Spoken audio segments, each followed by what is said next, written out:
Hi guys, কেমন আছেন সবাই? সৌদি আরবে এখন প্রচণ্ড গরম,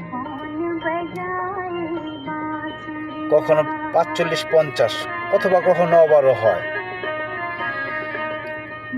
এই গরমটা আমার সেই প্রবাসী ভাই অনুভব করতে পারে যারা মরুভূমিতে কাজ করে, বিভিন্ন প্লান্টে কাজ করে, উট ছাগল চড়ায় অথবা বলদ দিয়ে কাজ করে। সব কাজই কষ্টের, কিন্তু যারা প্রচণ্ড এই রোদের মধ্যে কাজ করে তারাই বুঝে কি জ্বালা। এত কষ্টের টাকা ফ্যামিলিকে দেয়, অনেকে পরিবারকে দেয়। যাই হোক, দয়া করে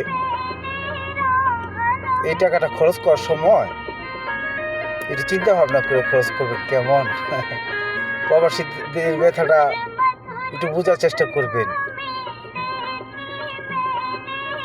সকলে ভালো থাকেন। আল্লাহ হাফেজ।